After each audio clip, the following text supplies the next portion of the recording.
पुराण की कथा कहती है, अग्नि पुराण कहती है, नर्मदा पुराण कहती है, लिंग पुराण कहती है कि बेलपत्री के वृक्ष के नीचे, नीचे तो नीचे वो भी जाने दो, यहां तक वर्णन किया शिव महापुराण में तो कि बेलपत्री का जो फल होता ना, बेल फल जो होता है, कहते हैं अगर किसी व्यक्ति के यहाँ लक्ष्मी की कमी होती है, संपदा की कमी होती है, जिसके यहाँ पैसा नहीं आता, धन नहीं आता, तो बेल का जो फल होता है, बेलपत्री का जो फल होता है, उस फल के गूदे को, बेलपत्री के फल का गुर्दा निकाल लो, सुखा लो, गाय के घी में उसको डुबो लो और शुक्रवार के दिन माता लक्ष्मी के लिए अग्नि में आहुति दीजिए। महाराज, शाम के समय पर सूर्यास्त के पहले ये जो आहुतियां हम बेले के गुर्दे के फल की गाय के घी में डुबोकर माता लक्ष्मी और भगवान विष्णु के नाम से देते हैं, महाराज 2 या 3 शुक्रवार करोगे, लक्ष्मी की कभी कमी नहीं आती, संपदा बढ़ती है।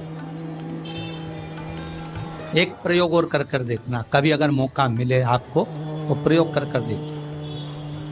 लिंग पुराण के अंदर लिखा हुआ है, शिव पुराण में, लिंग पुराण में और स्कंद पुराण में कहा गया है कि अगर किसी ने बेले के फल को, बेले के फल का अगर थोड़ा सा भी गुर्दा पाया है, बेले के फल को खाया हो या बेल का रस पिया हो या बेल के फल का जूस पिया हो, अगर वो व्यक्ति का अनायास किसी कारणवश प्राण भी छूट गए हो, तो शिव महापुराण की कथा कहती है कि 27 दिन तक वो बेल के फल का रस उसके नस नस में रहता है, तो उस व्यक्ति को यम नहीं छूते, वो कैलाश पर निवास करता है। मर भी जाता है तो अधोगति में नहीं पड़ता, नरक नहीं भोगता, वो बैकुंठ पद का कामी हो, बैकुंठ का निवासी।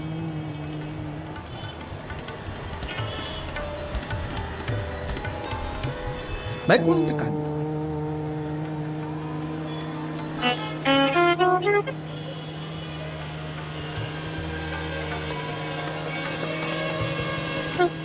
ये जो शिव जी को चढ़ती बेलपत्री हुई, शमी पत्र हुआ, मदार का पुष्प, आंकड़े का जो पुष्प हुआ, ये सब साधारण नहीं है साथ। शंकर का एक एक गुण तत्व ग्रहण करने वाले, शंकर का अनुमोदन करने वाले, शिव को एक एक वस्तु जो चढ़ने वाली साधारण नहीं।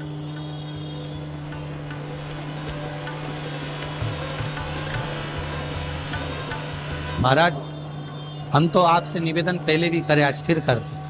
मान लो आपको ऐसा लगता है कि घर में बीमारियां ज्यादा घेर रही है, तो एक बेल का टुकड़ा, बेले का फल का एक टुकड़ा अपने ही घर में कहीं पर भी कटोरी में रख दीजिए, शिव का स्मरण, सुख प्रदान करेगा। अगर थोड़ा बहुत रोग आ भी गया, निकल जाएगा, पर बड़ी बीमारी में कोई फंस नहीं पाएगा, ज्यादा जनहानि नहीं होगी, तकलीफ नहीं भोग पाओ। शिव को प्रिय। फिर वही स्कंद पुराण का संवाद आ गया। बेलपत्री के वृक्ष की जो जड़ होती है, उस जड़ के अंदर 33 कोटि देवताओं का निवास होता है। 68 करोड़ तीर्थ बेलपत्री के पेड़ के नीचे रहते हैं। 68 करोड़ तीर्थ मात्र बेलपत्री की छांव में, बेलपत्री के नीचे विराजमान होते हैं।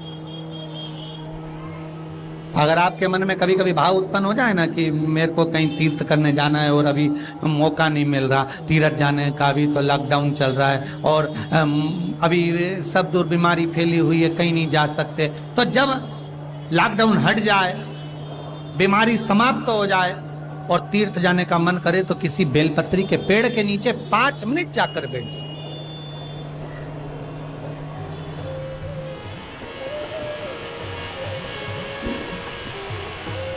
और जप लो, श्री शिवाय नमस्तुभ्यम। जितने बैठे हो टीवी के सामने प्रेम से बोलो श्री शिवाय नमस्तुभ्यम। जितने टीवी के सामने बैठे एक बार फिर से बोलो श्री, साथ में बोलो, आगे आगे नहीं, श्री शिवाय नमस्तुभ्यम। जब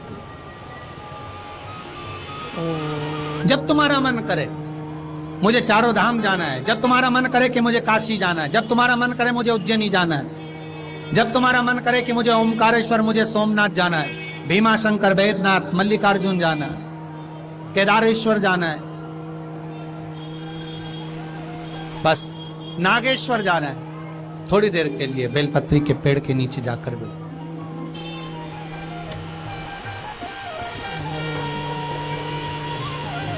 68,000 तीर्थ सब बेलपत्री के वृक्ष के नीचे विराज। जहां पर देवराज के प्राण छूटे वहां बेलपत्री का पौधा है, बेलपत्री का वृक्ष है। हिंदू धर्म में आज भी रीति है, मरने वाले व्यक्ति, अब तो ये कोरोना महामारी में ना गाड़ी में भरे ने लेकर चले गए और जला दिया, पर पहले जो नियम था शास्त्रार्थ के अनुसार, जब कोई व्यक्ति मरता था उसको कंधे पर लेकर जाते थे, तो ले जाने के बाद में बीच राह में एक स्थान ऐसा आता था जहां पर अर्थी को उतारते थे। विश्राम स्थल पर उस अर्थी को उतारा जाता, और वो केवल विश्राम स्थल ऐसे नहीं होता था, वहां पर बेलपत्री का पौधा होता था, पेड़ होता था। उस बेलपत्री के वृक्ष की छांव उस मुर्दे पर भी पड़ जाती थी तो उसको यम की कैद नहीं भोगना पड़ा, उसको यम की कैद, यम की त्राण नहीं भोगना पड़ा।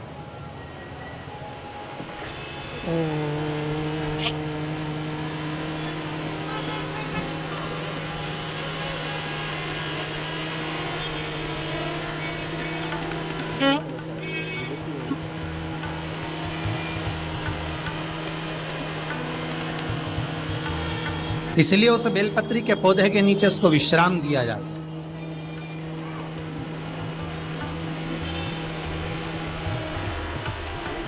बेलपत्री के पौधे के नीचे उसको विश्रामता दी जाए। शिव कह रहे हैं देवराज तेरे प्राण छूटे, मना नहीं है तेरे प्राण छूटे, पर तेरे प्राण जहां छूटे वो बेलपत्री का वृक्ष था।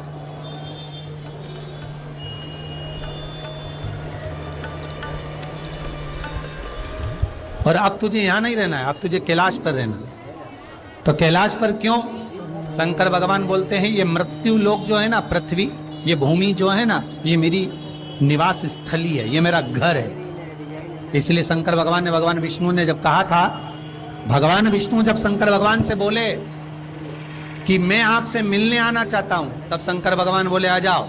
तो भगवान विष्णु पृथ्वी से एक हाथ ऊपर पांव रखकर चल रहे थे।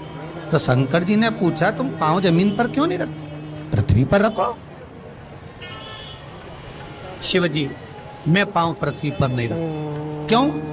नहीं नहीं नहीं नहीं, मैं पांव पृथ्वी पर नहीं रख सकता। आखिर क्यों?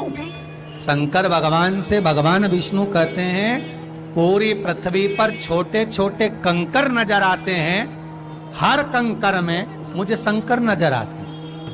जब कंकर में शंकर दिखेगा तो मैं पृथ्वी पर पांव कैसे रख सकता हूं?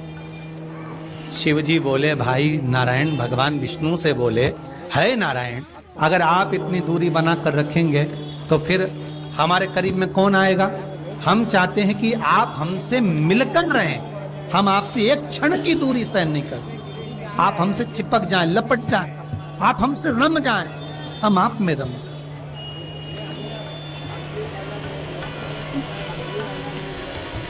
कुछ ऐसा कर दो, शंकर जी कह रहे हैं नारायण कुछ ऐसा कर दो कि शंकर नारायण से दूर नहीं रहे, नारायण शंकर से दूर नहीं रहे, ऐसा कुछ कर दिया जाए। तब भगवान शिव ने भगवान विष्णु से कहा एक काम हो सकता है कि आप सांप बन जाओ। भगवान विष्णु ने पूछा मैं सांप बन जाऊं क्यों? शंकर भगवान कहते हैं सांप बन जाओगे तो मैं गले में आपको डाल कर रखूंगा, आप मुझसे चिपके रहोगे, मैं आपसे चिपका रहूंगा, आप मुझसे लगे रहेंगे, मैं आपसे लगा रहूंगा, दूरी नहीं रहेगी एक क्षण की भी। और भगवान विष्णु सर्प बन गए, भगवान विष्णु सांप बन गए। सांप बने भगवान शंकर ने, भगवान विष्णु जब सर्प बने और सर्प बनकर भगवान शंकर ने अपने गले में भगवान विष्णु को धारण कर लिया। आज भी शंकर भगवान के गले में जो सांप पड़ा हुआ है वो सांप केवल सर्प नहीं है, वो भगवान विष्णु का ही एक अवतार।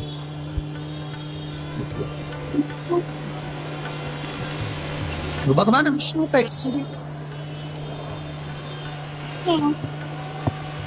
शंकर भगवान के पूरे शरीर पर 6 सांप हैं। कितने सर्प हैं? 6। एक जो गले में है वो भगवान विष्णु का अवतार, 2 हाथ में, 2 भुजा पर, एक कमर में जो सर्प नजर आता है, ये शंकर भगवान की 5 लड़कियां हैं, जया, विशाला, सामरीवारी, दोतली और देव। शिव जी की 5 लड़की। श्री शिवाय नमस्तुभ्यं। शंकर भगवान के पूरे शरीर पर देखने के लिए 6 सर्प, 5 लड़कियां और एक भगवान विष्णु का स्वरूप, भगवान विष्णु का प्रतिबिंब, भगवान विष्णु का ही एक स्वरूप। भगवान भोलेनाथ आपकी मनोकामना पूर्ण करे। श्री शिवाय नमस्तुभ्यं। हर हर महादेव।